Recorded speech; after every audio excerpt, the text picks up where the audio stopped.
Alright, so let's make a start.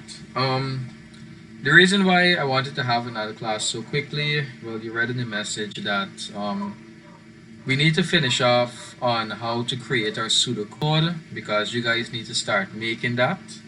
So firstly, please remember to send me screenshots of your IPO chart on WhatsApp so that I can confirm it, say it's okay, and then you go ahead and create in your pseudocode. So remember, I didn't send the other file. I just remember that. Where did I save it though? There was another file. So remember I showed you guys this here last night. Well, you already have this file here. You are working on IPO chart and then also your pseudocode. What was the file we were looking at last night?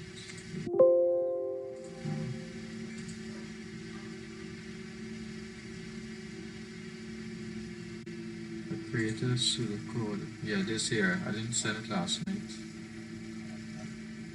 Hopefully I remember to send it. Where is it located? On side of notes. Alright. Hopefully I remember that. Yeah, so I already showed you guys how to structure your input.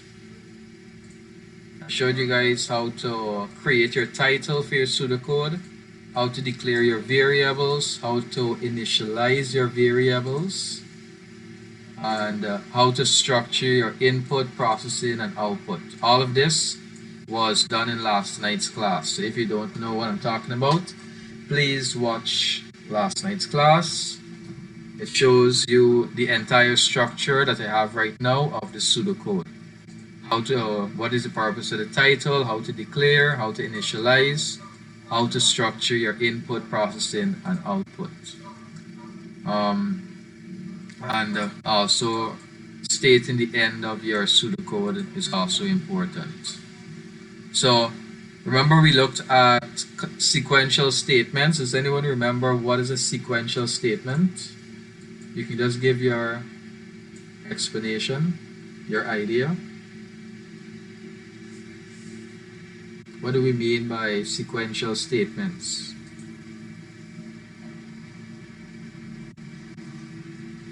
So you put in the situation in the logical order in which it would occur.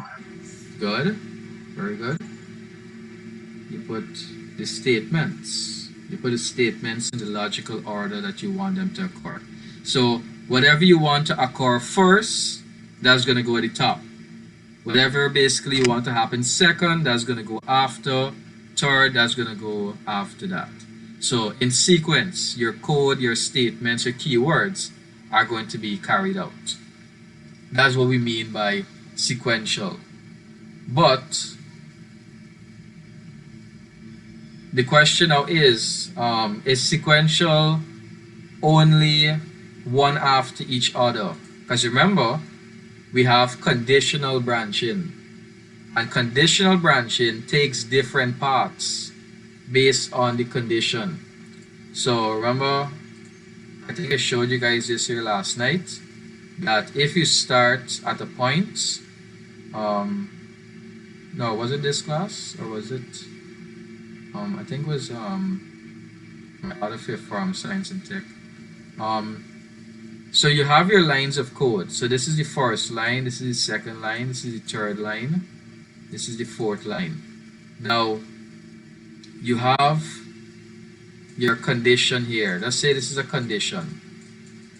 This is a condition. And to the left, you're gonna have codes 5, 6, 7, 8. And on the right hand side, you're gonna have 9, 10, 11, 12. So firstly, remember conditional branching takes us on different paths. The if then, we run a condition. If the condition is true, we carry out the statements that are under then. And which one is false?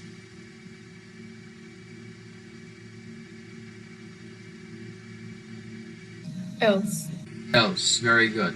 So if then, we are only catering if it is true, and the if then else statement is catering for both true and false. But still, the then is catering for true, and now with the addition of else, we are catering for false. So what this basically means is that if it is true, we go one direction. If it is false, we go another direction. But it's still sequential. It is still sequential. We still go in 1, 2, 3, 4. But if it's true, we go 5, 6, 7, 8. And if it is false, we're still going in sequence, just that we ignore the true part. We ignore this true part here, and we go 9, 10, 11, 12. So sequence, we're going in the order, but it can also mean that you are skipping a certain part because of condition, but you're still going in that sequential order. Are you guys clear on that? Yes, sir. All right, so we looked at the two conditional branching, if then else. So those are the only two. Now, so I told you guys, let me clear this here. I want to open a whiteboard. It doesn't freeze the computer too much. Yeah. So let me get the pencil. So this is the if then. So remember, if then only looks at true. It only looks for the true. So say this is the road. We're coming down a road, basically, and if it is true, think of it this way. If it is true, we're gonna go in this direction, and we're only looking at it if it is true. So only if it is true, we are going to go in this direction here. We're going to go to the right. If it is false or anything else, we are basically not going to go to the right hand side here. We are going to go, we're basically continuing the code and continuing going down or any direction that the code is basically going. So if it is the if then else, so remember, this is looking at true and false. So the right hand side could be true, and this side here could be false. So if it is true, we go this way. If it is false, we go this way. Now, say for instance, we have more directions that we can go in.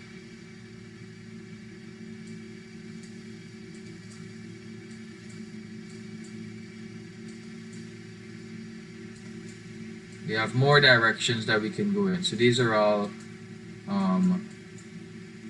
paths that we can take. So say for instance, this one here is false, this one here is true, but if this one is false and this one is true, how can we get onto these other roads now?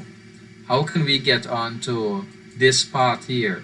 Or how can we get onto this path here? Because remember, if then, the then is only looking for true and the else is looking for false. So how can we get something else? How can we get onto another path? Well, that is where the nested function is going to come into play. That is where nested conditions come into play. Now, the word nested, does anybody know what the word nested means? Or anybody can get a definition as to what nested means?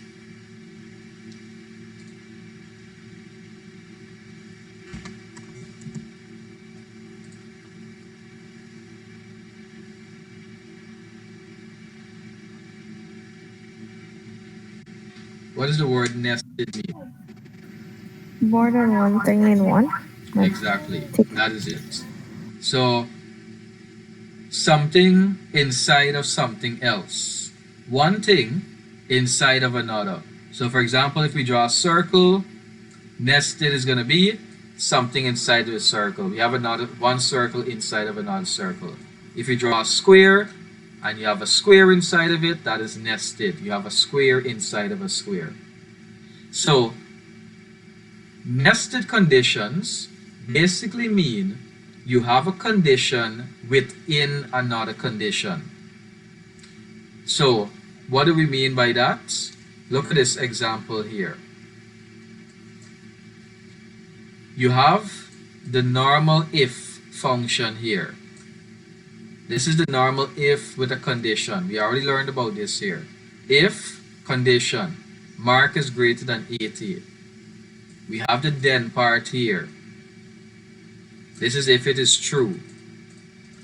This is a true part that we're going to carry out. So this is your condition.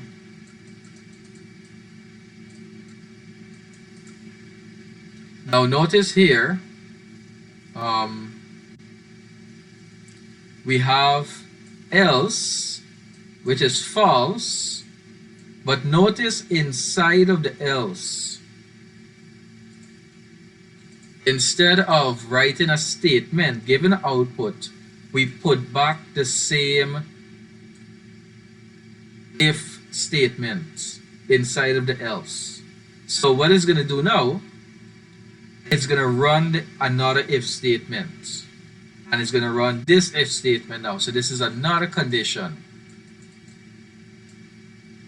And then we have another true statement here for this condition. So if it is true, we carry out this part here. So what we're looking at right now is a function within a function. So this if that you're seeing in red is inside of the if that is in blue. Are you guys seeing that? Yes, sir. And do you guys understand what is meant by a nested function?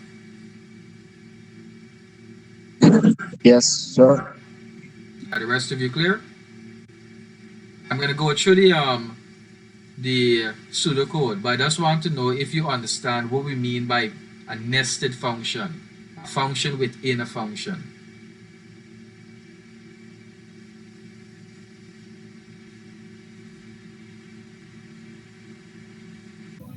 yes, sir. All right. So nested conditions. Now, nested conditions can refer to any statement. Remember, we have different statements. We have if statements, and then we have the while statement. Well, we're gonna learn about while. We're gonna learn about repeat. Those later on. Those are all statements for loops. So a nested condition, or you can say a nested statement, a nested function, basically means a function within another function. It could be any function. Once there is a function within another function, that is called nested. So having a if inside of another if, that is called a nested if function. If there was this while function here, this is a function called while, or a statement called while. So if it was a nested while function, that would mean we have a while statement here, and inside of that while statement we have another while statement. So that is called a nested while statement. So it's referring to having that specific function within that function there. Are you guys clear on that? Yes, sir. So Sir, yeah, go on. let me get a situation, right? Hmm. You see just like how um the if then else, right? technically you could consider it a nested function because you're saying if it less than 80, all right, it ain't less than 80. So you move on to then. So then is a function inside of if. So wouldn't it be considered a nested function? All right. I understand what you're trying to say, but the question you gotta ask yourself now: can then work on its own? If you take away this if, would then work on its own? Will then know what it has to do? The answer: Oh, no.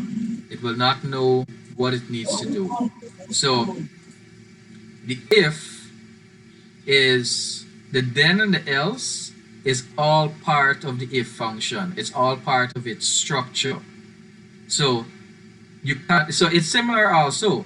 If you use the if alone and you did not create a then or else, then nothing will basically happen with the if function because you need the then, you need the else. Similarly, you can't use the then alone without having the if. So the if with the then and with the else is all part of one function. It's all one package, you can say. They can't work without each other. So it's one function. This entire thing here is one function. So um, the other if now is another function, another statement. So, but if you notice, um, this last if is a if then. There is no else. You're not seeing any else here. So what you're doing, you have a if then else function. Remember this two conditional branching. You have an if then else, and this one is used in the if then function statement. Did that answer your question? yes, sir. Good. So nested conditions. Nested conditions involve the use of if then and if then else statements, either separately or combined. Example 2, so we're going to go through the example once again.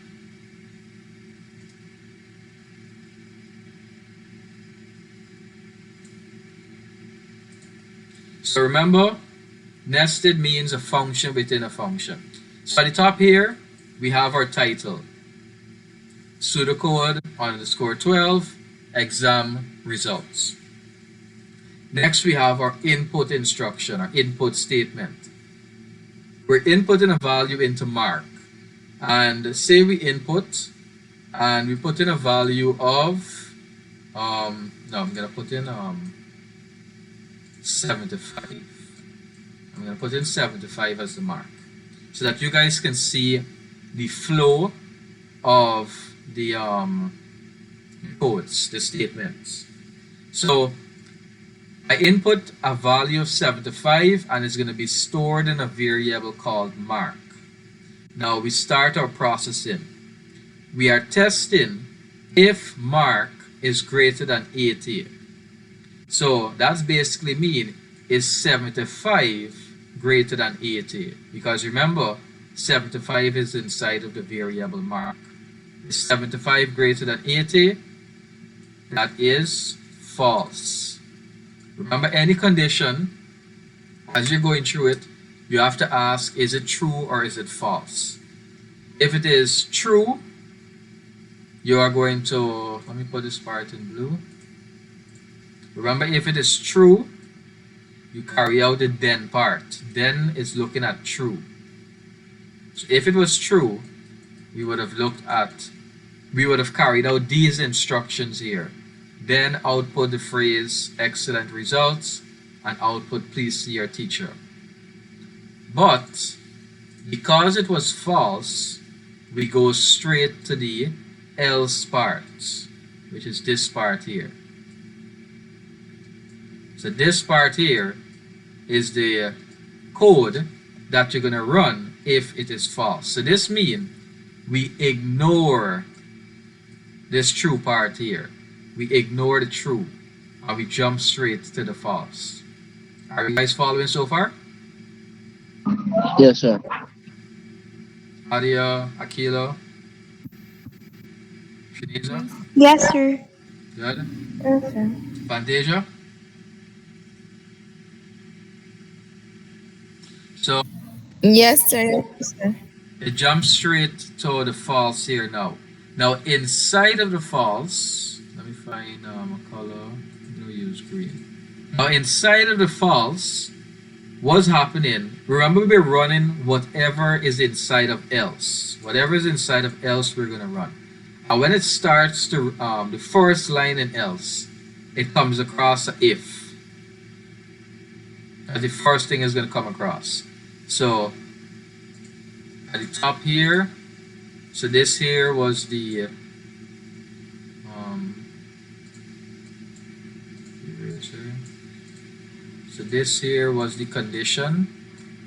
So this was the condition, the first condition, our test. If 75 is greater, but it's not greater, so we reach the else. So we reach up to it another condition here. So we're now asking, is mark greater than 75? So is 70. So is 75 greater than 70? That is going to be true. Now remember, for true, we carry out the then part. So that's going to be this part here. So this is true. So then output satisfactory results. So because it is true, we output the phrase satisfactory results.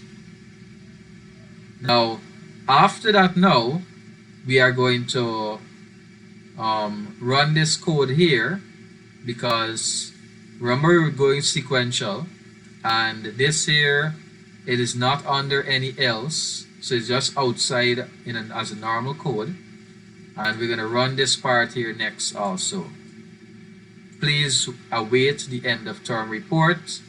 We reach the end of the end if, and then we end the pseudocode. You guys understand that flow? Yes, sir. Yes, sir. All right, so Yes, sir. let's go through um, some examples.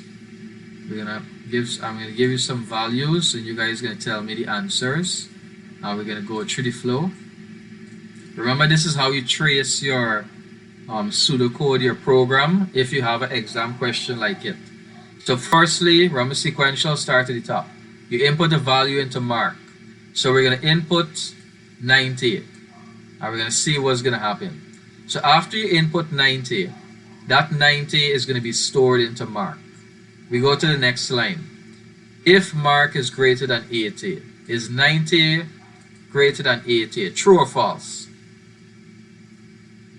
True. True. True. True. So if it is true, which one do we carry out? Then or else? Then. Then Then. is true. Very good. So we carry out the instructions, we carry out the statements. So this here is true. We carry out these statements here. This is true. We carry out. So on the screen, we're going to see the output, excellent results. And then in the next line, we're going to see the output, please see your teacher. Now, remember this else is for false. So we ignore it because the answer is true. Remember I said this part here is not indented. So it doesn't fall under the else. So this means we have to run this part here also. So we are going to see excellent results. We're going to see this here. We're going to see please see your teacher. And we're also going to see please await the end of term report. And then we reach the end of the pseudocode. You guys following on that? Yes, sir.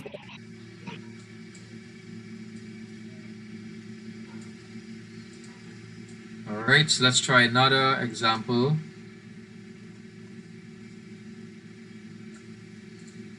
So we're going to input a value of 60. Is 60 greater than or equal to 80? True or false? False. False. So are we going to carry out then or else? Elster. Else? Good. So we ignore the then because that's true, and we run the else part because that is false. So what's the first part in the else? We are going to run this condition here next. So we're going to ask now, is 60 greater than 70? True or false? False. False. False. So since it is false, what is going to happen? You're gonna skip the else and you're gonna just see output. Very good. We are going to skip this part here because remember this is true and the answer is not true, and we jump straight to this last part here. Output, please await the end of term report. All right, are you guys clear on the flow? Yes, sir. Great. So if you notice, the nested if gives you multiple paths. So that is why I was trying to um, give you this here. So um, this here, you can get multiple paths if this could be another if at the bottom here with the if else, and even within at the very end here we could have had another else, just like how you see it at the top there. We could have continued it further. We could have said else, just like how it is here, and we could have said if mark is greater than equal to 60, and then it would have met our condition, and then if we had it then it would have carried out what was underneath it. So that is how we can have multiple paths in our program, because the if then is only considering it if it is true. Only one path is going to take. If then else has two paths, if it is true, if it is false. But when you want more, that is where you're going to put in the nested function. And the nested part always goes in the else. It goes in the last part. So let me take that back. It doesn't always go in the else because you can put it in the true also. Like if it is true, so basically if it is true, you can do something, so take another path.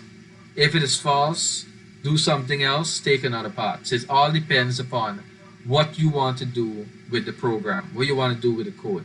So the main thing to remember though is that you can put a function within another function, and it's the same structure you're going to follow as if you were using it by itself.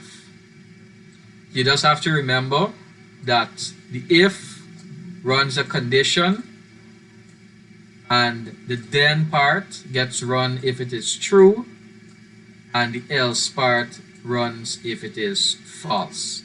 And when you put a function within a function, like for example the if, you follow that same logical order. All right, so I hope that was clear to you guys. So next what we're going to look at is loops. Now when you hear the word loop, don't think about programming. When you hear the word loop, what comes to mind? When you hear something is looping,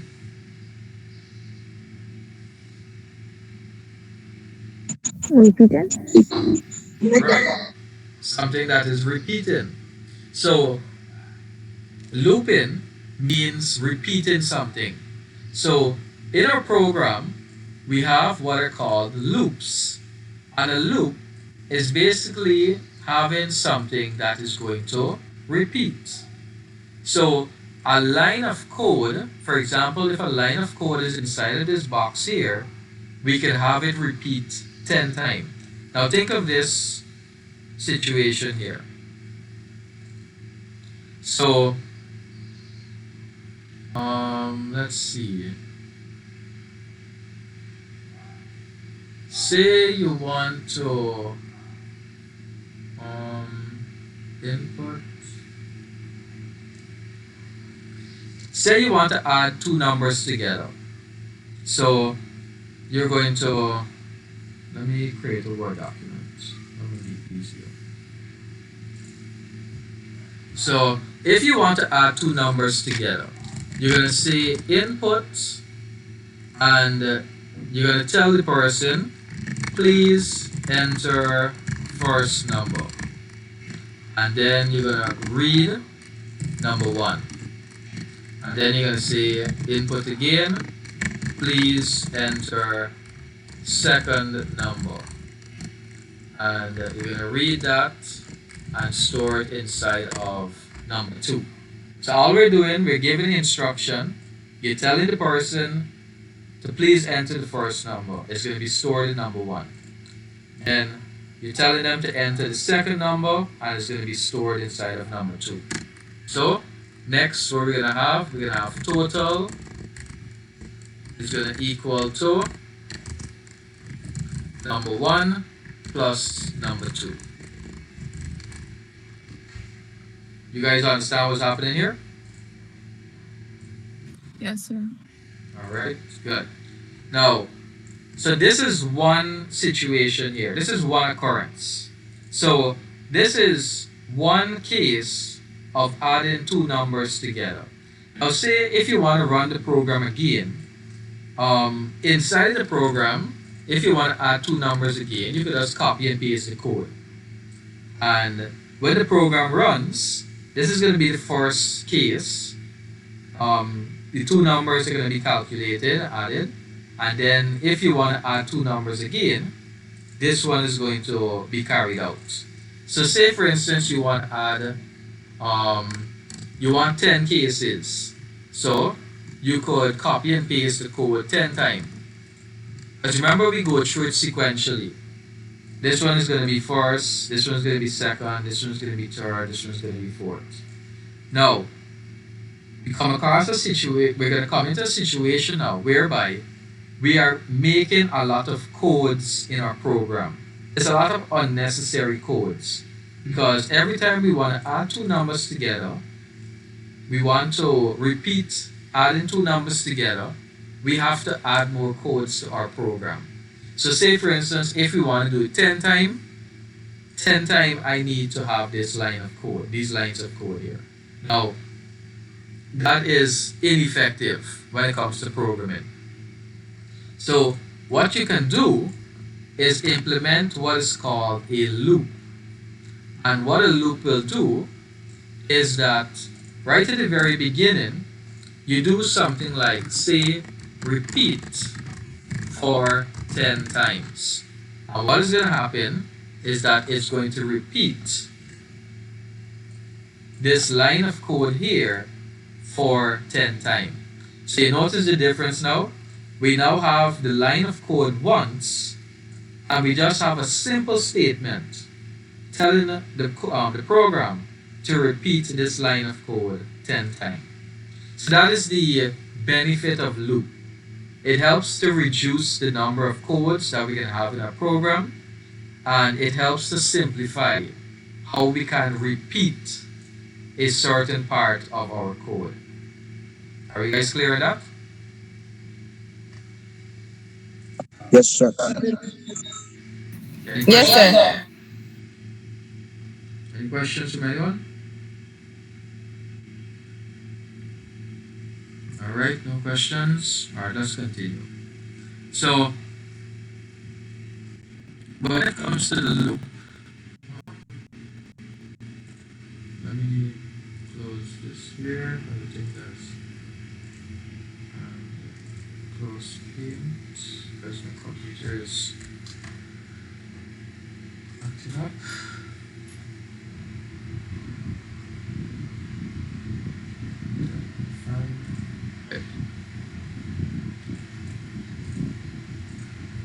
So the statement of a loop are arranged to depend on the result of a variable.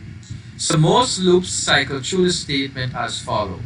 So this is the basic structure of a loop. Firstly, you input a starting value, and this starting value is basically indicating where the loop is going to start from. So normally we would say that the loop, in a normal situation, we would say the loop is going to start from zero. So basically, it's like if we're counting the loop. So normally when we count, we start counting from zero. You can start counting from one, that's no problem. That's up to you. So say we start counting from zero. So this variable that's going to have this zero inside of it is usually determines whether or not the loop is going to be executed. So normally we would have a test and we would say if this variable that has this value inside of it, say for instance, if it is less than 10. So we're going to check to see if a variable, so we name that variable I, and it has a value of 0 inside of it. We're checking to see if it is less than 10. And if it is, we enter into the loop. That's basically what happens at the very beginning of a loop. So that there is called testing the condition. We test the variable against the condition. That this is the condition over here, if it's less than 10. Then after that, we execute the body of the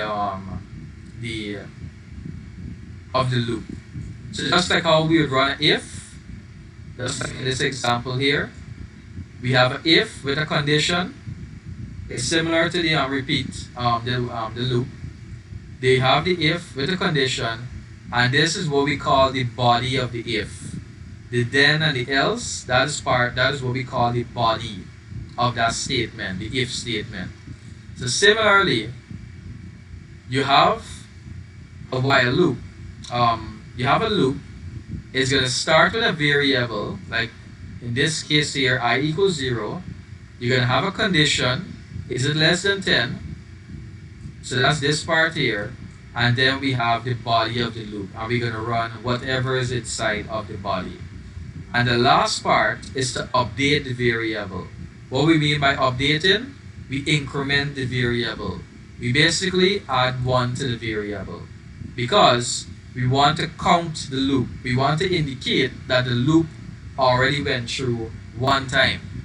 So what's going to happen now is that when we add 1 to the 0, now it's going to be 1 at the top here. So the loop repeats. Remember, we're repeating. So what's going to happen now is going to check, is 1 less than 10? Yes. So it basically goes back through the loop. So that's the basic structure of how a loop is carried out. If you didn't understand what happened there, what I was explaining here, as we go through the different types of loop, you're going to get a better understanding. So when it comes to loops, there are two types of loops. We have indefinite loops and we have definite loops.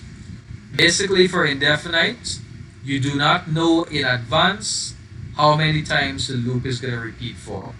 So we don't know how many times it's going to repeat for. We don't know if it's going to repeat for 10 times, if it's going to repeat for 20, or if it's not going to run at all. We don't know. That's what we mean by definite. When a loop is definite, we know in advance how many times it's going to repeat for. We know it's going to repeat for 10 times. We know it's going to repeat for 20 times. That's what we mean by definite. So for the indefinite loops, we have the while and the repeat loop. Those two are the indefinite loops. And for the definite loop, we have the for loop. Are you guys clear on that? Yes, sir. Yes, sir. All right.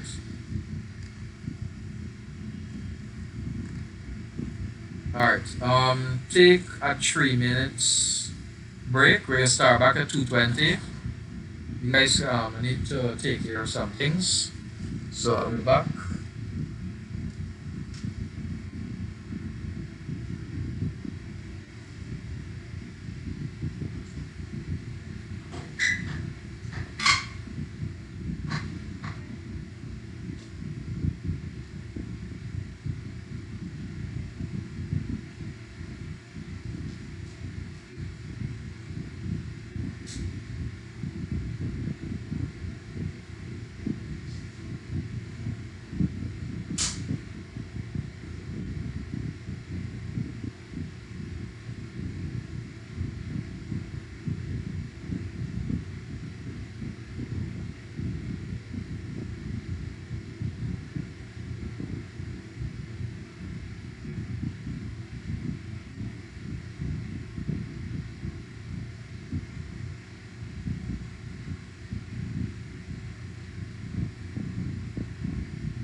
All right. I'm back. Are you guys there?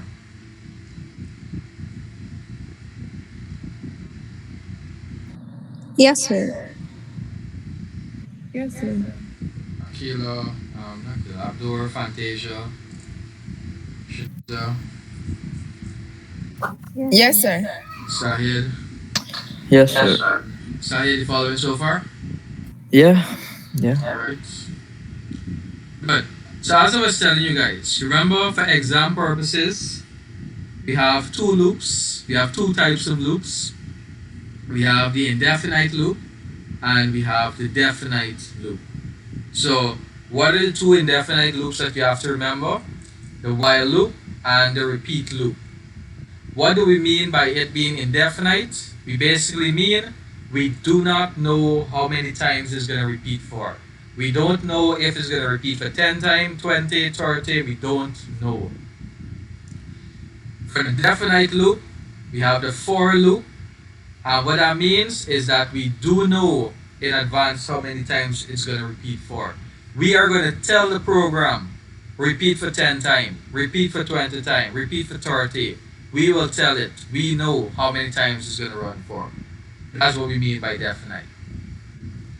Now, we're going to start by looking at the indefinite loops. So remember, these are all loops to repeat a certain part of your program. That's what we mean by loops. So the indefinite loop, we have the while and the repeat. The first thing that you need to understand is that the while and the repeat have two different structure as to how they are created. And it's important, especially for your exam, to remember the difference between the two. Now, if you notice, both of them have a start value and it's at the beginning. Now, the part that you need to remember is that the while loop has the condition at the top, whereas the repeat loop has the condition at the bottom of the loop. So The while loop has the condition at the top of the loop, and the repeat loop has the condition at the bottom. Now, and where are the statements? What is the statement? The statement is the body. So the statement is the body. So this one statement, let me put that in another color.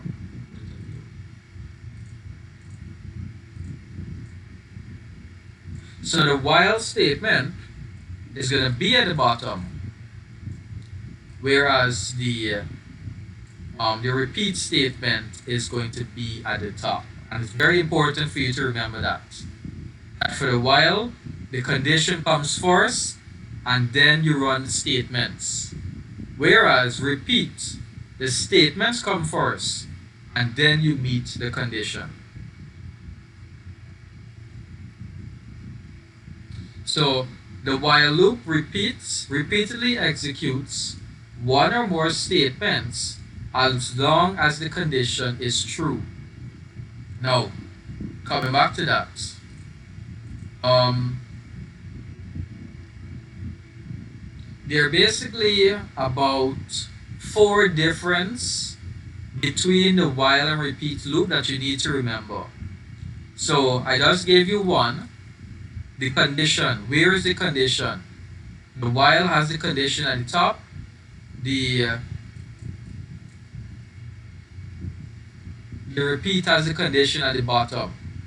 What is the second difference? The second difference is where is the statement? The repeat has a statement at the top, and the while has a statement at the bottom. Are you guys following so far?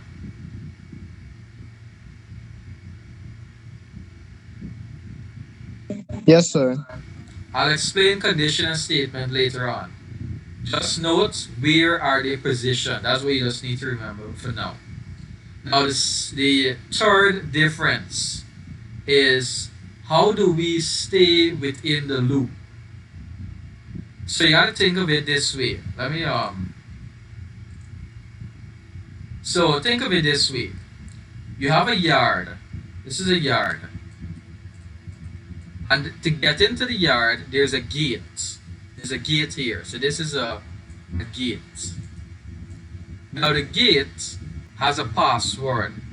And that password, consider it as the condition. So to get in or to stay out, you have to fulfill the condition. Whether the condition is true, whether the condition is false, that will determine whether you get into the yard or whether you have to basically walk around the yard. So think of it this way. You are walking and the shortcut is going through the yard, whereas the long way is going around the yard. So the condition is going to say basically, are you allowed to go through the yard or are you allowed to go around it? So the repeat, now the while, so the while loop, as we said earlier, has the condition at the top. The while has the condition at the top. Whereas the repeat has the condition at the bottom. So think of the gate being at the bottom. So the condition is at the bottom. So that means I could walk and go into the yard. But now that I'm in the yard, can I come out of the yard? That's the question now. Will I have to stay within the yard? Because I have to meet the condition now to know whether I can stay in or do I have to come out. So this one over here is going to be the repeat. So you guys understand what is the purpose of the condition and how the condition is positioned? Yes, sir. So think of the yard as a loop now. Think of the yard as a loop. So we substituted the yard for the loop now. So going back to the other difference, the while loop repeatedly executes one or more statements as long as the condition is true. So for the while loop, the condition has to be true for you to go into the loop. So this one here has to be true for you to go into the yard, for you to go into the loop. If it is false, you have to go around and run the codes that are at the bottom here. So only if it is true can you go into the while loop. Continuing the paragraph, the condition in a while loop is tested at the beginning or at the top of the loop. So it is possible for the statement not to be executed. What that basically means is that if the condition is false, it is possible for us to never run the loop because we won't enter into the loop. We only enter unless it is true. Are you guys clear on that?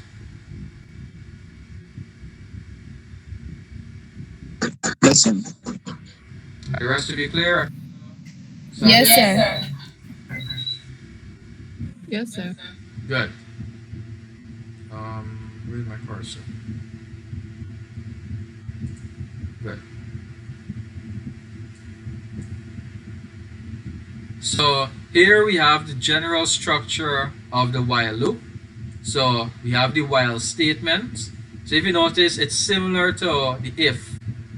Having the if statement first, you have the while statement, and then a condition comes after. So just like how you have the if, and then a condition, if mark is greater than 80, similarly, there could be a similar condition here. Is mark greater than 80? Is mark less than 80? And then the statement is the body. What's going to be carried out inside of the loop. And then we have an end while. End while is indicating the end of the while loop. Because we basically want to be clear what is part of the loop so that we know we're running the loop. Similarly, we also have an end if. End if is indicating the end of the if statement. So when you see end if, it's indicating the end of an if statement. When you see end while, it's indicating the end of a while statement. So let's go through an example. So at the top here, we have a title. And notice what is happening here. We have a variable equal to 1. What is that? Remember at the beginning, we said that the first thing that we're going to put is a starting value. We're going to give a variable a value. That's the first thing we need to do. So that is what you are seeing here. You are given a variable a starting value. It does not matter what the starting value is. It all depends on how you want to structure your program. So if you notice in this case, they started at 1. And what usually happens is that we started at this lower number because we're using it to count. So you can start it at 0 as I mentioned, or you can start it as 1. That's up to you. So they're starting the variable with a value of 1. Now there's another thing that I want to ask you guys. I actually showed you last night. What does number equal 1 mean? There's another name for it.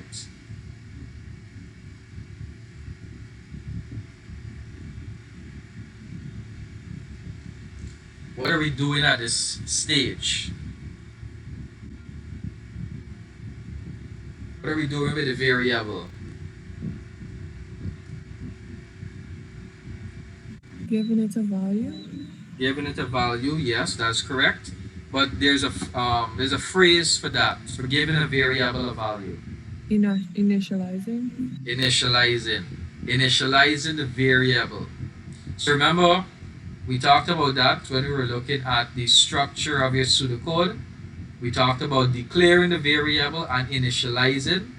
So number equal 1 is an example of initializing your variable. So this is initializing here. So we're giving it a starting value.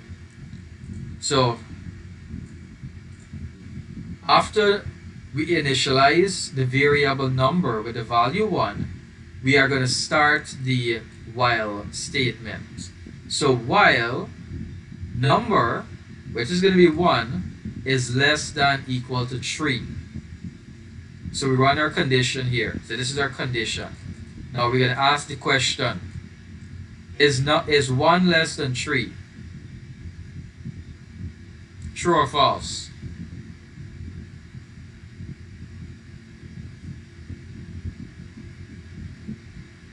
True, sir. True. True. So remember, if the condition is true for the while loop, we enter into the loop. Remember we talked about that? If the condition is true, you enter the loop. So we are going to go into the loop. So begin is indicating the beginning of the loop. And if you notice, we indented here to indicate it's inside of the loop. So we begin and we run number equal number plus 1.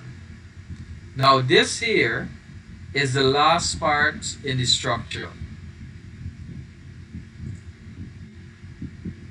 This is the last part here. Update the value. Updating the value. So we update a value by adding 1 to it. By adding 1, you increment the value and you basically indicate that a loop has occurred. We also use it for counting. So please remember this also. We use it as a method of counting because if you add 1, then that's the next number. That's how we count. 1, 2, 3, 4. So by adding, by saying number equal number plus 1, remember we carry out the calculation on the right hand. So that's going to be 1 plus 1 equals 2. So 2 is now going to be stored in the variable number. So what's going to happen next? Remember sequential. The next line is output. The number is 2. I remember I showed you guys this here last night. Whatever you have in quotation mark, that is going to be the instruction. That's going to be the phrase that will appear. And if you want to output what is inside of a variable, you end it with a comma and put the name of the variable afterwards. So this is going to be the number is 2. You won't see the word number. You're only going to see what is inside of the variable number. Then what's going to happen next? We come to the end of the while loop and we run this output out of the loop. Actually, no, we're not inside. We haven't finished the loop. What am I doing? We have to run back the loop again. So, but just note that number has 2 inside of it. So let's go through it again. So now we go back to the top. And remember now, number has 2 inside of it. So is 2 less than 3? True or false?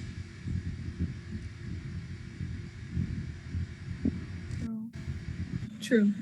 True. And remember, if a while statement is true, we enter the loop. So we're going to go back into the loop now.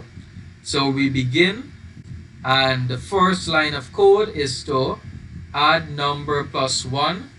So it's now going to be 2 plus 1. 2 plus 1 equals to 3. 3 is going to be stored in the variable now.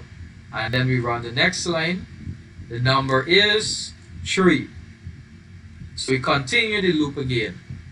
We Go back to the top. Is 3 less than equal to 3? True or false? True, sir. True. So that means we go through back the loop again. So that's going to be 3 plus 1. That's going to be 4. And the output is going to be, the number is 4. Now, remember we have to go back the loop again. And what's going to happen now, we're going to go back to the top.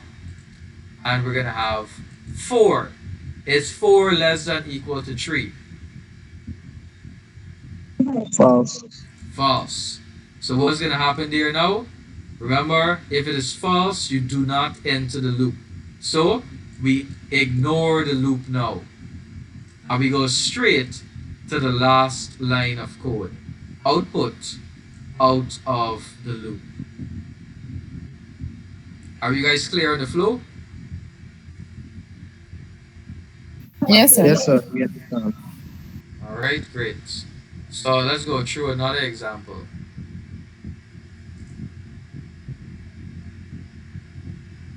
So we have example 14 now. So this is your title once again, pseudocode 14, younger than 20. We have another initializing the variable. We're starting it with a value of 15. And we start in the the while function here, the while statement. And we're saying, is 15 less than 20? True or false?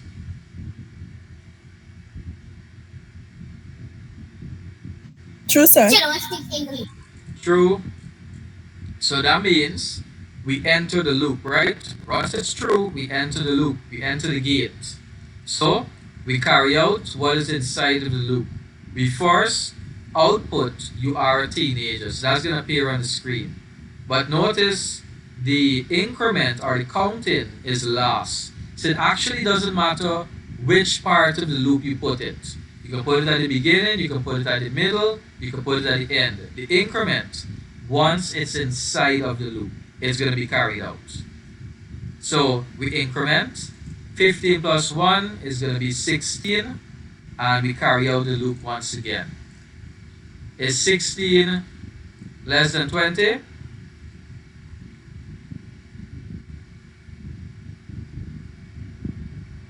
Yes, sir. True. So we enter the loop once again.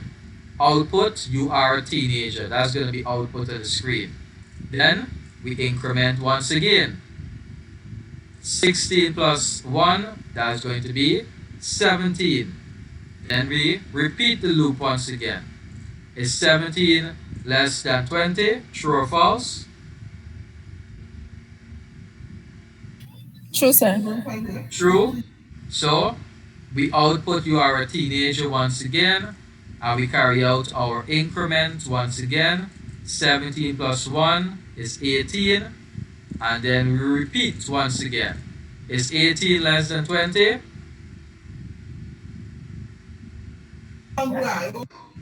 True once again. We carry out you are a teenager.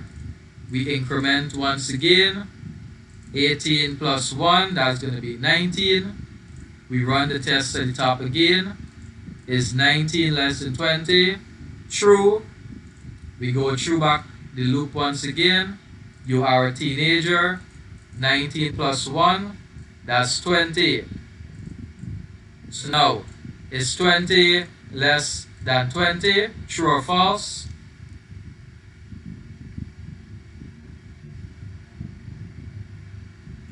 False. False. Akira sounds so confused. So 20 is not less than 20, so that is false. So we do not enter into the loop. We ignore the loop now. And we go straight to the end. You are not a teenager. So anybody that's 20 and above is not a teenager. Are you guys clear on the flow? Yes, sir. Yes, sir.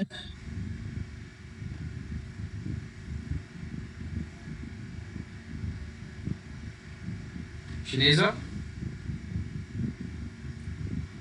Pardon me, sir? are you following? Yes, sir. Right? Are you sure? Yes, sir. All right, let's look at another example. So we have a pseudocode IPO chart here at the top.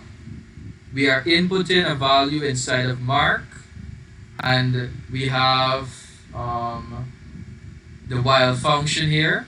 While mark is not equal to -1, we carry out this body here, add mark the total marks and calculate the average, and then we output average mark. So that's the IPO chart there. Let's look at the pseudocode now. So once again, we have our title. We have tree. What do we call this once again?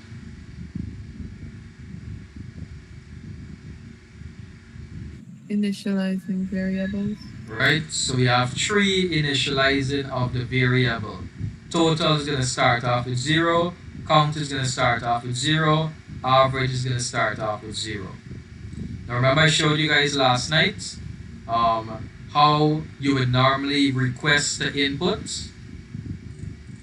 When you make a request for inputs,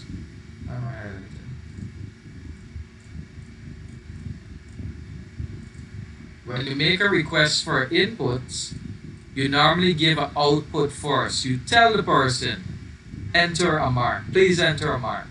And when the person type in something, then it gets stored inside of a variable. Then it gets stored inside of mark. So the instruction to enter a mark is going to appear. We input a mark. Say we input 80. Now we enter the loop. From here we enter the loop. While mark is not equal to -1. Is 80 not equal to -1? True or false?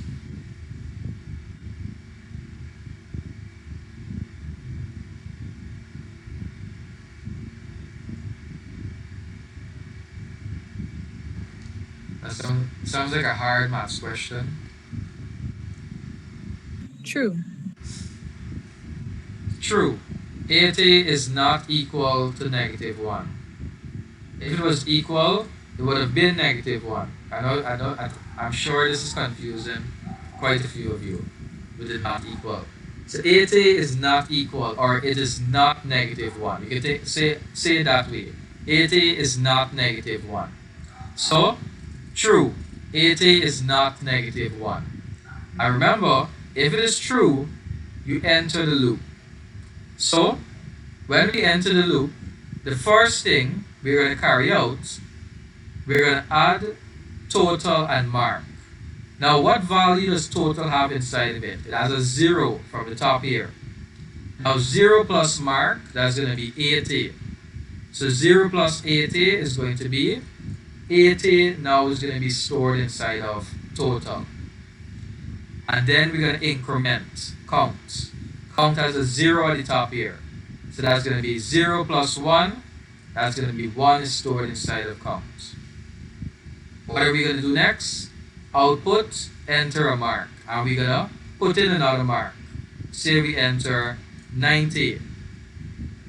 Now, I want you guys to take note of what is going to happen next.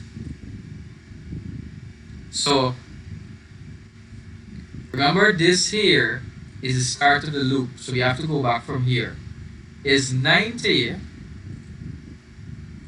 So we're going to erase all of that. Remember we enter 90 now. So is 90 not equal to -1?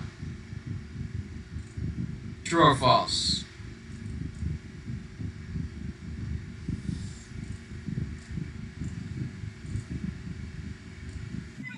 True. True. 90 is not -1. So we enter the loop. So remember, we had entered 80 before.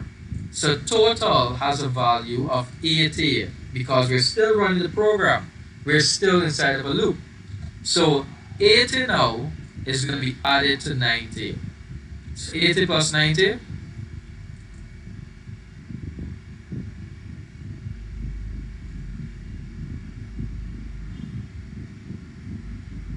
I was going to try 170. 170, sir.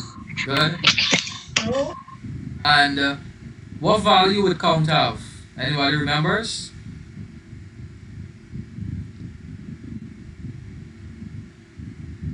Does count have 1, sir. 1? Very good. So count would have had a value of 1 from the previous loop. So now it's going to be 1 plus 1. That's going to be 2. So we're now going to output another instruction, enter a mark, and we're going to enter another mark. I'm going to give it as 100 to make it easy for calculation. So, to help us to remember total has a value of 170 and loop has a value of count. Count has a value of 2. What did I say? Kelly, you want to say something? No, I was gonna tell you 170. Okay, good. So those are our values now. So I entered 100. Is 100 not equal to negative 1? True or false?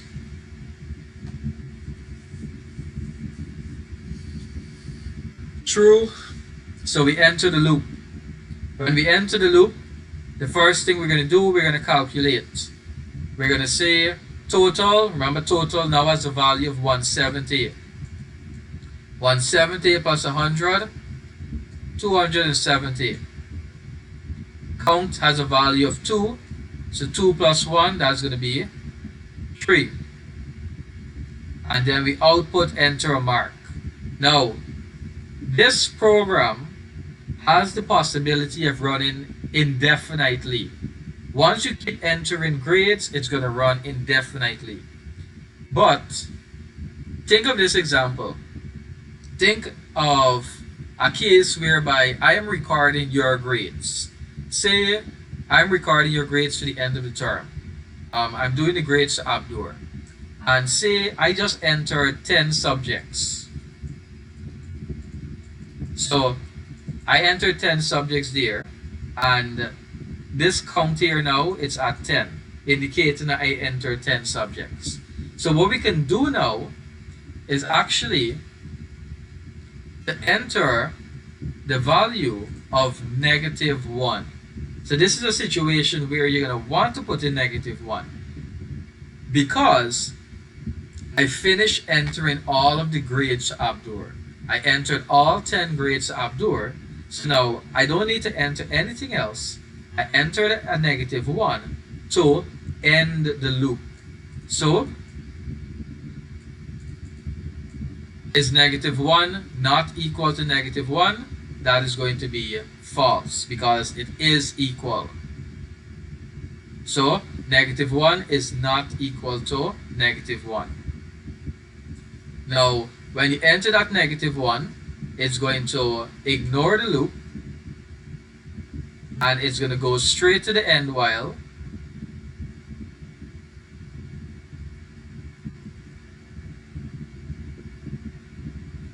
And then run this line of code here. So it's going to be total divided by count. So the 270 that you got for the total divided by the 10 subjects, Abdur got a 27 average. So he's going to display the average now, this code here. So Abdur got 27% overall. Are you guys clear on the flow there? Yes, sir. You accept 27, Abdur? So I will jump off the building after the war. Alright, but you guys understand how the while worked here, right? The initializing, how it changed, how it came out, and all of that. Any questions on it though? Any part you didn't understand? So for all of this information, we manually put it in, like when we put in the mark. Yeah, you manually put it in everything. And the software will automatically calculate for you. Yes. That's why in the code you would indicate what's the calculation and the program is going to run it for you.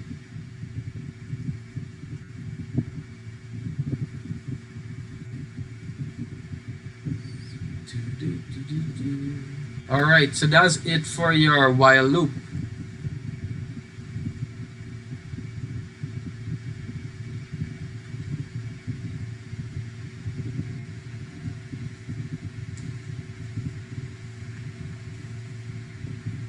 Good.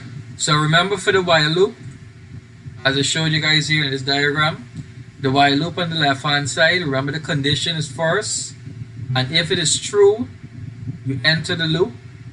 If it is false, you go around the loop. You carry out whatever is after the loop. Now, what we're going to look at next is the repeat loop. You guys clear on the while loop before we move on to repeat though?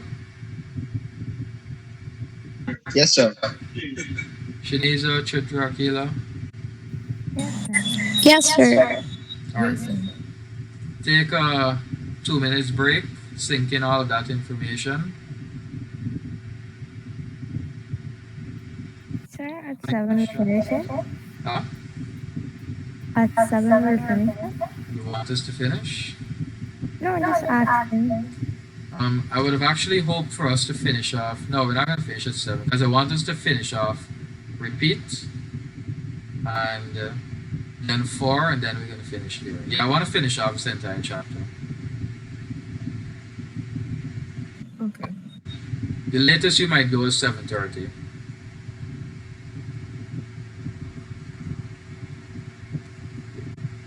You're going to survive till then? I hope so.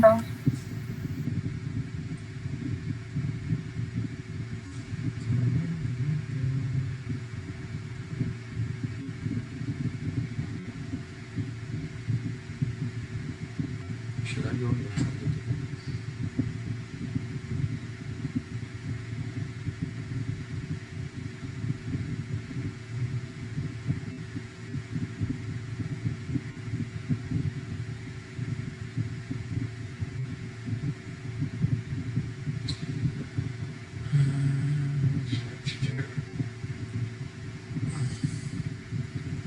All right, you guys ready?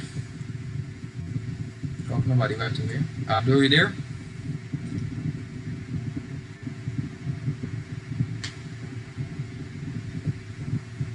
Seems Abdul left over.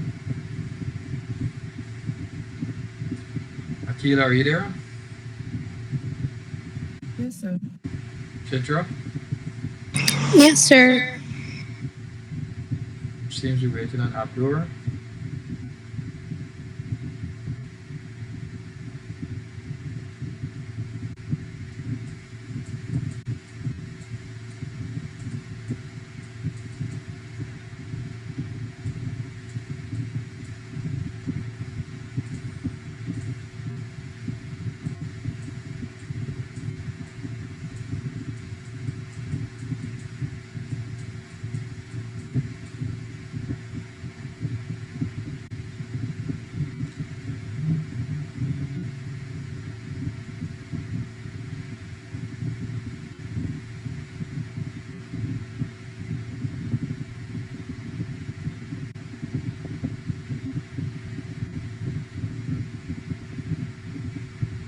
It's an Abdul potato.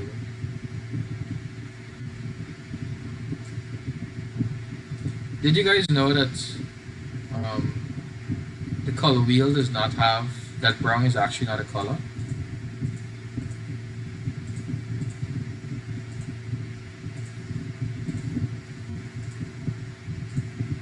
Yes, sir. So what color is brown? Is a mixture of red and yellow. So isn't red and yellow orange? Huh? Isn't red and yellow orange? Well, green and yellow. Sir, is not all the flower colors? No, I heard it's basically orange, but a darker orange, a very dark orange.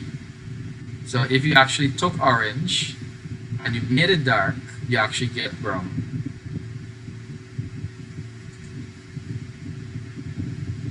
Abdul, did you return? Yes, sir. You're missing a bit. We have to run an outdoor potato. Thank you, sir. Thank you. Thank you. So we're at the repeat loop now. Now, the repeat loop repeatedly executes one or more statements as long as the specified condition is false.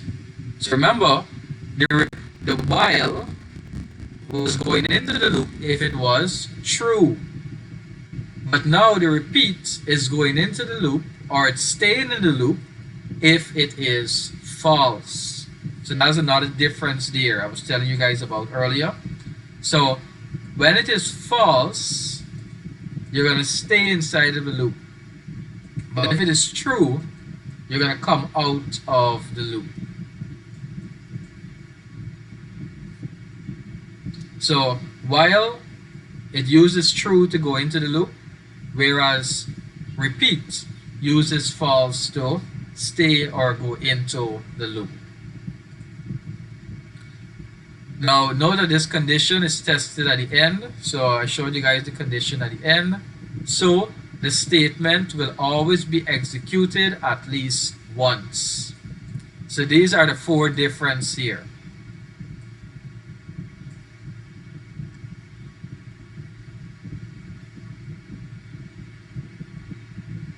Here's the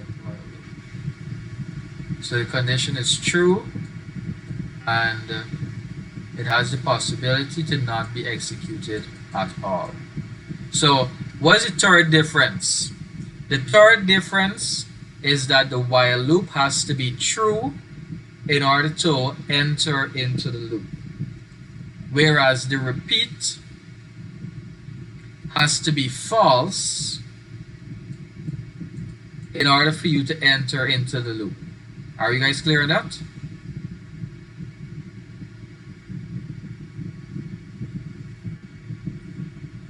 Yes, sir. The fourth difference, the while loop has the possibility of never running the code. It has the possibility of never executing the code, never executing the statements. Because if you don't meet the condition, to enter into the loop, you will never get to run the loop. Whereas the repeat has the possibility of carrying out the loop at least once. And that is because of where the condition is. Remember the repeat, you can easily walk into the yard. Nothing is stopping you. You can walk in. So the loop is going to run at least one time, and then you're going to get blocked off. Then you're going to meet the condition.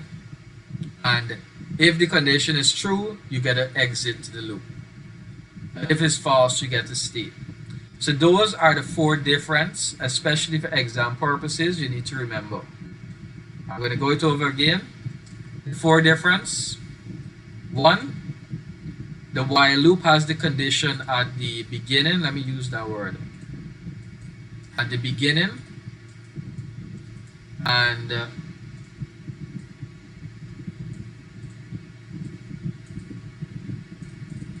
so the while loop has the condition at the beginning, whereas the repeat has the condition at the end.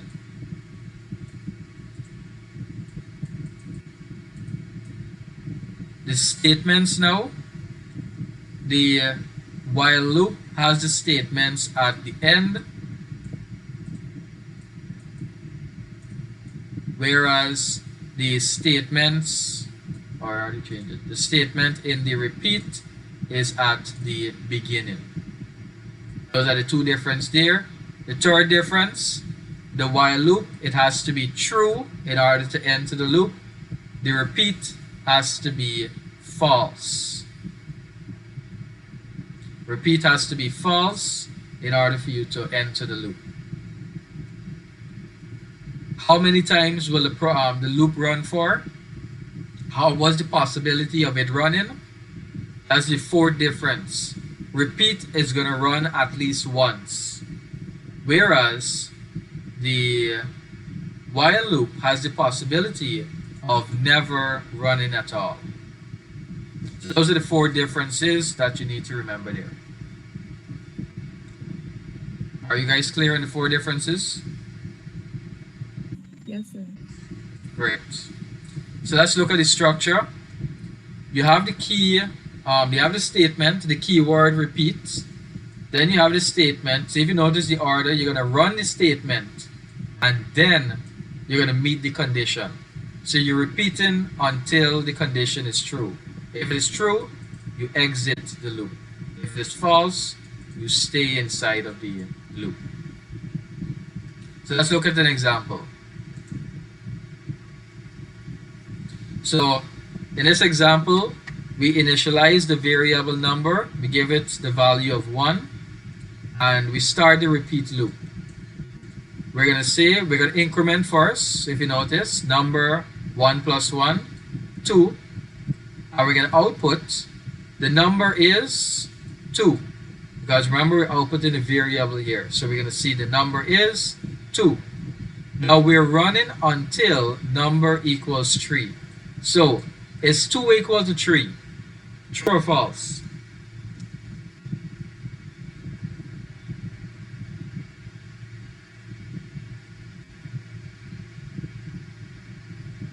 False. False. And remember, for the repeat loop, if the condition is false, you repeat the loop. So we go back to the top. 2 plus 1 is now going to be 3. 3 is now stored inside of number. So we go through the rest of codes once again. Output, the number is 3. And we're going to run the condition now. We're going to run the test. Is 3 equal to 3? True or false? True. True. And if it is true, that means we exit the loop. When we exit, we're going to run the statement here now. Out of the loop is going to appear on the screen. Are you guys clear on the flow?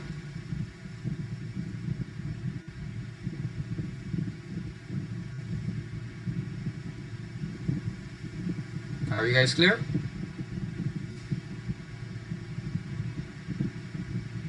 Yes, sir. Let's look at another example now. So we're inputting a value in today. We're going to use today. Today is Saturday. We enter Saturday. We're going to repeat the loop now. We enter the loop. We're going to output attend classes. So this phrase is going to appear, attend classes. Now we are going to test to see whether we should stay in the loop or not.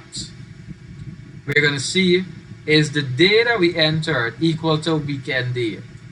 Is Saturday a weekend day? True or false?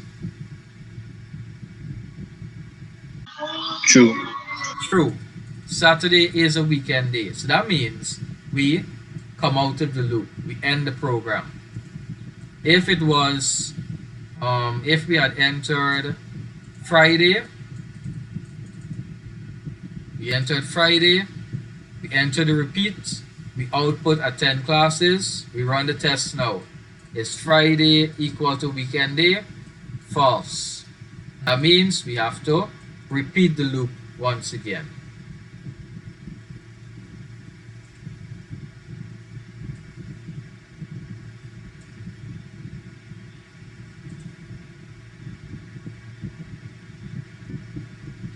Example 18 now. We input in a day. Today is Saturday once again. We're going to repeat. We're going to output, do not go to school until it is a school day. Is Saturday a school day? True or false? False. False. So that means we repeat the loop. Remember, once it's false, we repeat the loop. So that's why it's important for you to understand those differences, to know whether to repeat or not. Remember, the program is going to do all of this. You don't need to do all of this. The program is going to do it. But it's important for you to understand how the information is going to flow because in your exam you might get a question like if the program repeats 2 times, if it loops 2 times, what the value of a variable is going to be.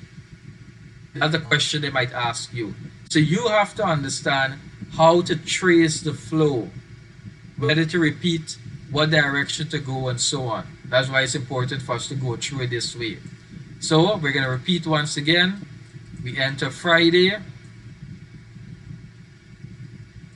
Really not sure why that is happening. It's been happening a lot lately.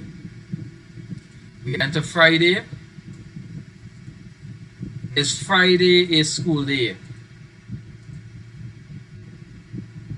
True or false? True, sir. True. And remember, once it is true, that means we exit the loop. So if the condition is true, we exit the loop and we end the program there. I think that's our final, hopefully that's our final example there. No, that's not our final example. We have another example. On the 20 is our title. Do all of them. Huh? You don't have to go through all of them. Maybe there's some Mhm. among you. Let me just go through it to understand the flow. So age is equal to 18. We're entering the repeat loop.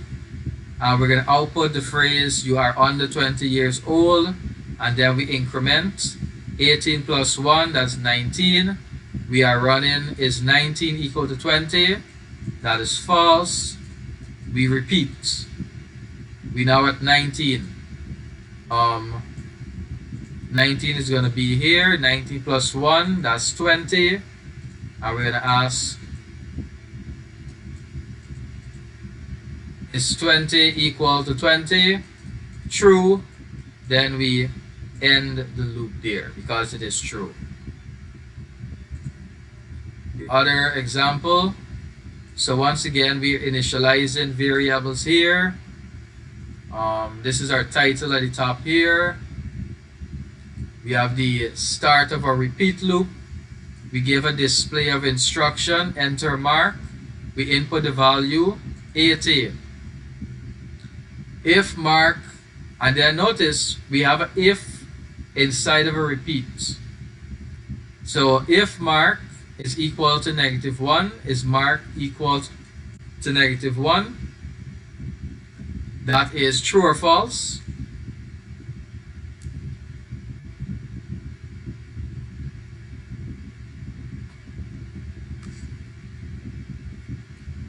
Is mark equal to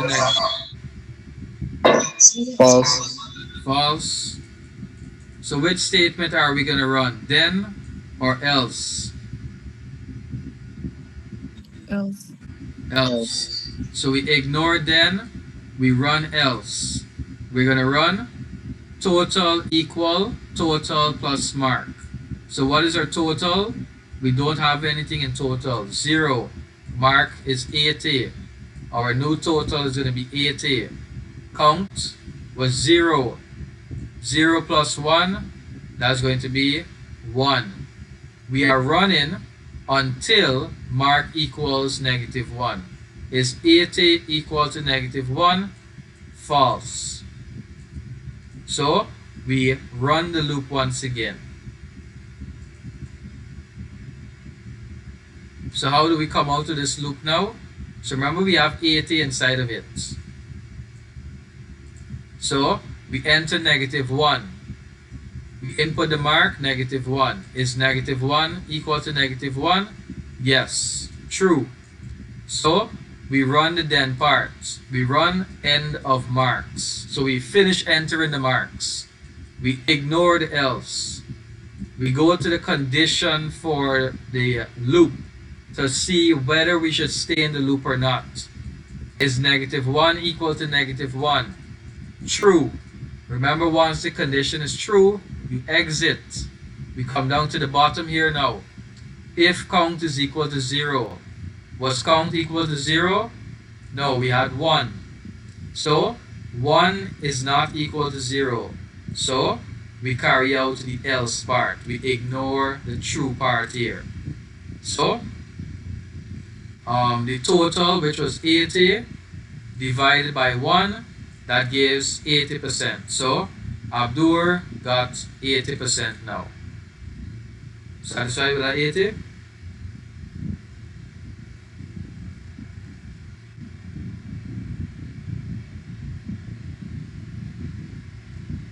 So that there is the structure of your repeat loop.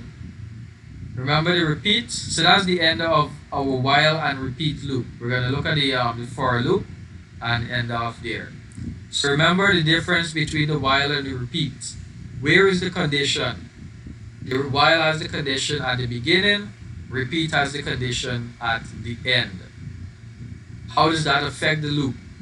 The while has the possibility of never running because you can always block them out at the gates. They would never enter. Whereas the repeats, they could run at least once because nothing is stopping them from going in. So, are you guys clear in the while and the repeats before we move on to the for? Yes, sir.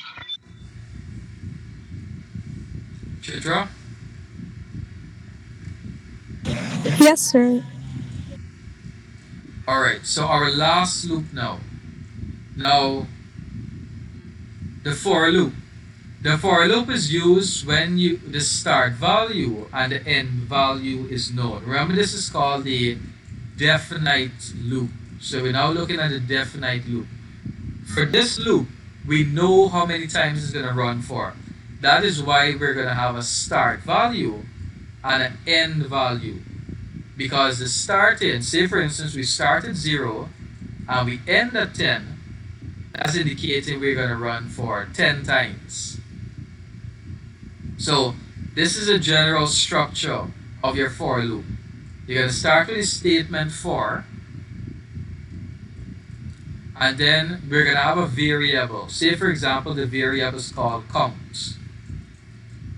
And we're going to say that count is going to have a start value of 0 and has a final value of 10. But notice, we have two different keywords here, to or down to. This means we can count in different direction. So what we mean by this here, we can say 0 to 10, or we can say 10 down to 0. Either direction you can count in. You can count upwards or you can count downwards. It all depends on what you want to do. But that's why we have to/down to. So note, the variable must be in order so that it can be counted. So you got to put it in order. If you're going to do to, it has to be a smaller variable on the left with a larger number on the right.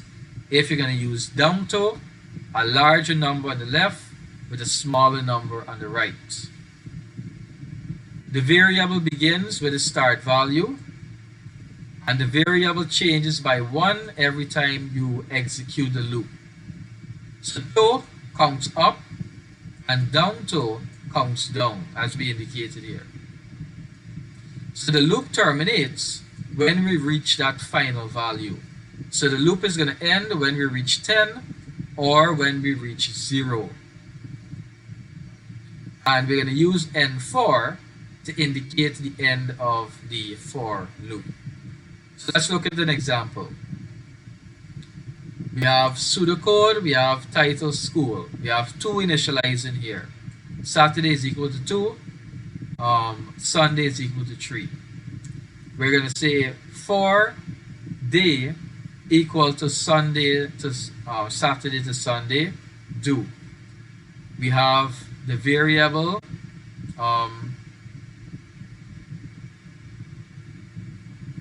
we're going to enter for the day. It doesn't accept the day.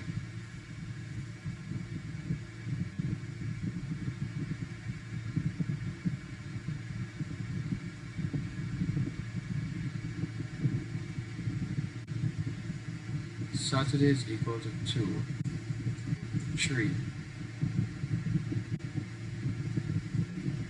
loop from 2 to 3 will output to the day.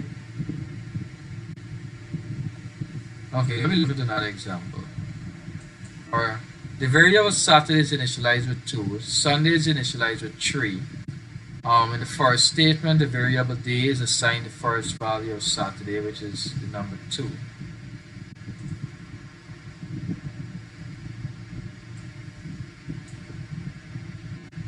This weekend is output. Today is given the next value, which is Sunday, and output 3, and then we can set the values of the start and end for each. Okay, so what I'm basically saying is that its day is going to start off with the value 2, is going to repeat, but this one's a bit, it's not that clear. Let me go to another example. Okay, good. This one is more clear. So, we're counting down. We're starting with the statement 4, and this is our variable here, count down. So this is the variable that's going to be used to count for us. This is what we're going to use to count. And we're saying from 10 down to 1. So what is going to start with a variable of 10 and count down to 1. So it's going to output what is inside of countdown. So remember, countdown is a variable. So that's why we're going to see as the output the 10, 9, 8, 7, 6, 5, 4 all the way to 1. Because every time the loop repeats, every time we go back through the loop, it's always going to change its value by itself. We don't need to increment anything. Remember in the while and the repeat, we had to increment. Like here, we had to increment in order to, not that one, this one here. In the while and repeat, you have to increment so that you can count, the loop. Whereas in the for, you don't need to increment anything. It's going to increment by itself. It's going to change by itself. So what's going to happen is that it's going to start off with 10 and it's going to go through the loop. It's going to output 10. That's what's going to happen here. Now it has to repeat the loop. When it repeats the loop now, it's going to change its value by itself. It's going to get the next value in the count, 9. And what's going to happen is going to output 9. And it's going to continue like that all the time. Are you guys clear?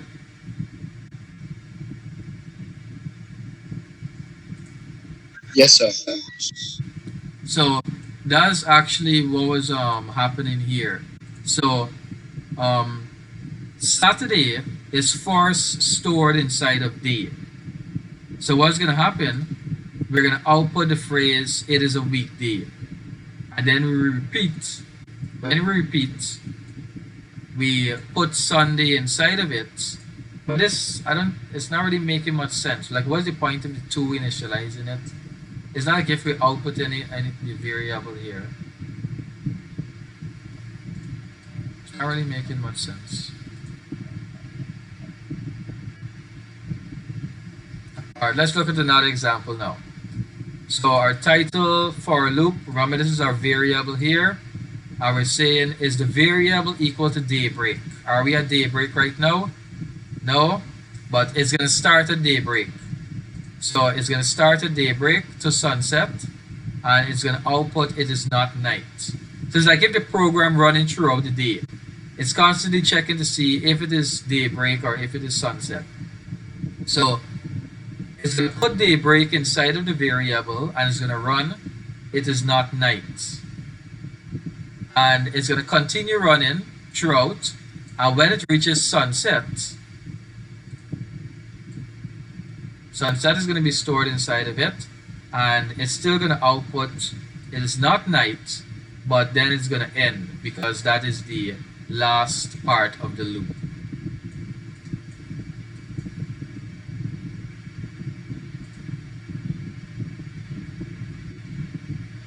Another example. So for the variable number is going to store the number 1 inside of it. We are looping from 1 to 2 and do. Please know this do here. This do is a part of the for statement. It's for the variable, the count, and then the statement do, the keyword do. We're going to output the number is, and that's going to be 1 here. And then we're going to loop again. Excuse me, sir. Can you please tell me the symbolization of do again? It's just part of the structure. So, like how if has then and else, it's something like that. It's just a part of the structure. You say for, then the variable and the increment, and then the statement do. Is that clear? Yes, sir. All right. So it's just a part of it. It's not really. It's how they designed it. It's like how for the repeat loop. For repeat, we would normally say when we're talking about repeat loop, when we're saying the name, we would normally say repeat until. That's how we would normally say it. Repeat until. So those are like the two keywords in there for the main structure. And while is just by itself. If you notice, it's just while and then there's nothing else. While to end while. So the for, it's for and then do. That's just the structure. So we have for, the variable number is going to start off with 1 and it's going to go through, the number is 1. Then we're going to repeat the loop. The next value is 2 and we're going to go to the output. The number is 2, but 2 is the last value, so we're not going to go through the loop once again. We are going to end the loop and we're going to come out the loop and we're going to print out of loop, and then that's going to be the end of the for loop and the end of the program. So notice the output here. The number is 1, the number is 2, and then out of the loop. We have another example here. 2 initialize in here, and we go through the repeats. We have an if statement here. If count is even, so count is 1. Is 1 an even number? Yes or no? True or false? No, sir. False. So we ignore then, right? And we go to the increments. So count is going to be 1 plus 1, so that's going to be 2. And we're going to repeat until count is greater than 20. So is 2 greater than 20? False. That means we have to repeat.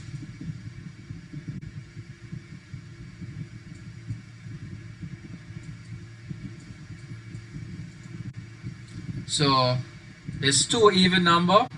Yes. True. So then we have to do the true part. We are going to do 2 plus 0, because sum is 0 at the top here. So sum is going to have 2 inside of it now. And then we run back this count here. So count is going to be 2 plus 1. That's going to be 3. We run the test again. Is 3 greater than 20? And we go like that all the time, back and forth. So eventually, we're going to reach a point where there's nothing else on the screen. Good. So that is basically all of your loops.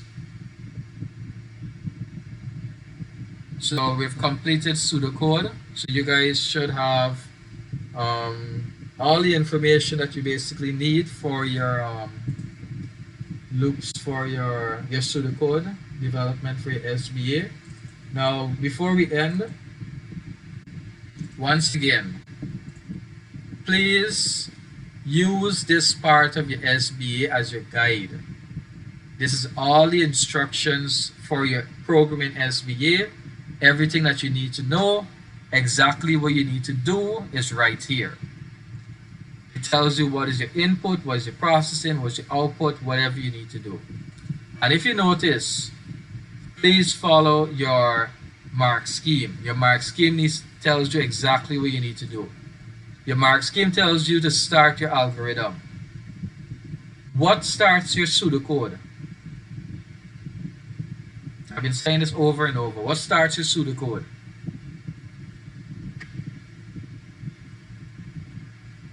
The title? The title. So having a title gives you 1 mark. Identifying user-friendly variables. What do we call that?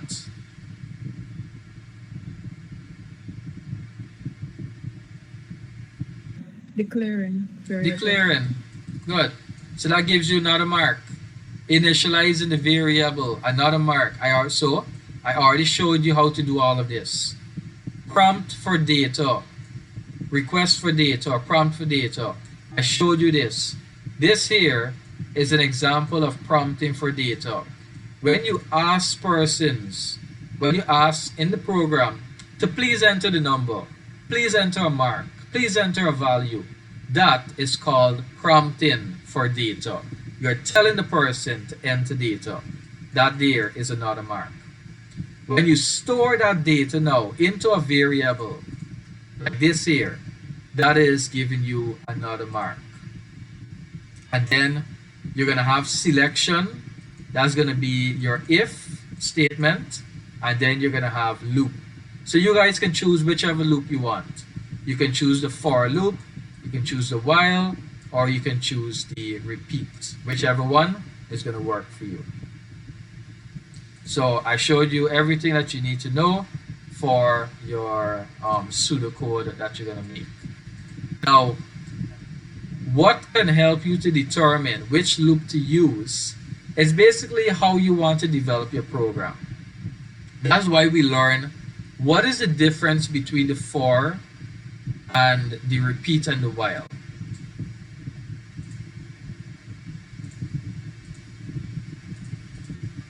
So remember, the for loop is definite. The repeat and the while is indefinite. Repeat. So for you guys, you need to repeat your program for 10 times. So if you use the for loop, you can simply tell it loop from 0 to 10 and you're finished there. But where you can get a little more advanced is that you can use the while and the repeat. And with that now, you could tell the program how many times to run for. Like for example, if we use the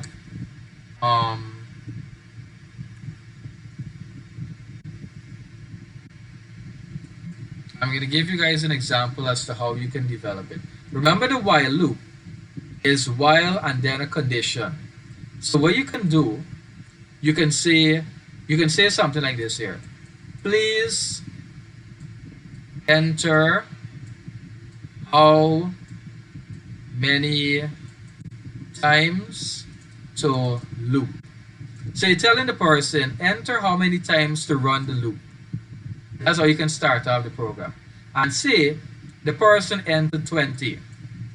So the person can enter any amount of time. And the person entered 20.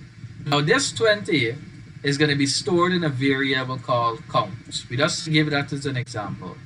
And what you can do next, you can say while count is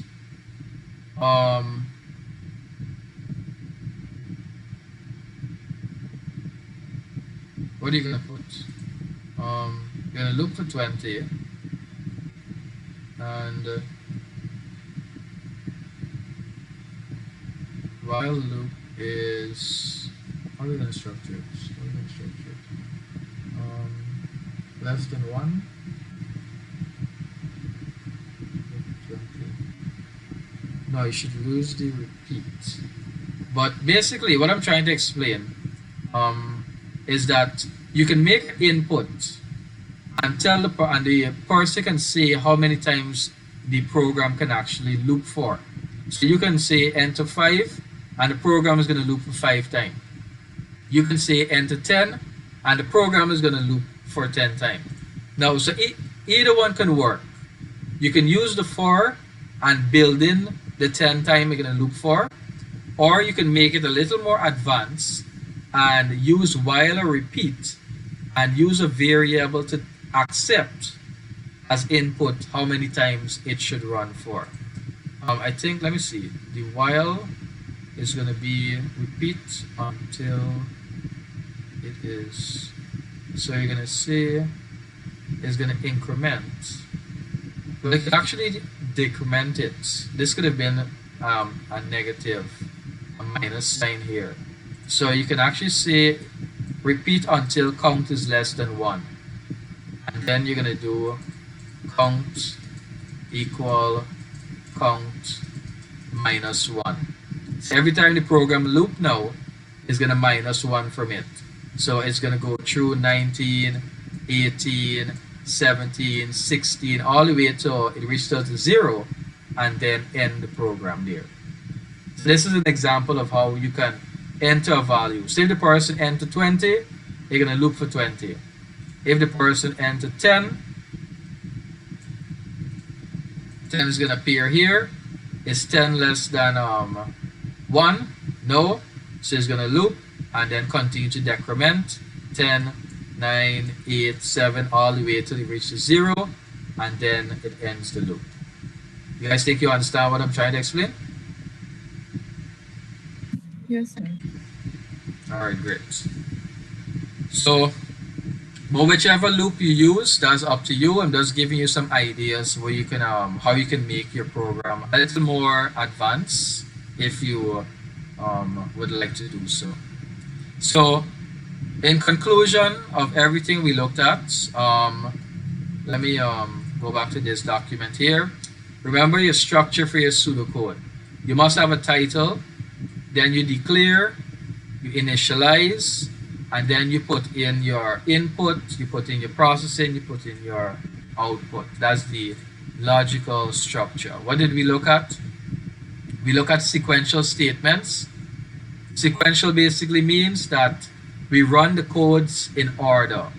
But remember we looked at, it doesn't necessarily have to be in order, but just that we're running one after each other from top to bottom.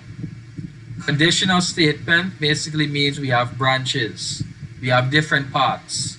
So if then, remember then only looks at true, and false and else looks at false. So if then else, and remember nested conditions, it means having an if inside of another if, but also we can say nested statements. Like if we say nested repeat or a nested loop, we mean one statement inside of another. For the loops, we have two different loops. We have indefinite and definite. For the indefinite, you have while and repeat. And for definite, you have the for. Please remember the differences between while and repeat. The condition for the while is at the beginning, whereas the condition is at the end for repeat. While has the statement at the end, repeat has the statement at the beginning. Remember for while, the condition is true, you stay in the loop. For repeat, if it is false, that is when you stay in. For while, it has the possibility of never running at all, and repeat will run at least one time. And the for loop, you basically tell it how many times to run for. You count upwards or you count downwards with a variable. Remember that increments by itself. Whereas the while and the repeat, you would have to increment. Remember, how do we increment? This is an example here. We normally do a variable plus 1. That's how you increment to count the loop. Alright, if you guys don't have any questions, we're going to end off here for tonight. Enjoy your weekend. You too, sir.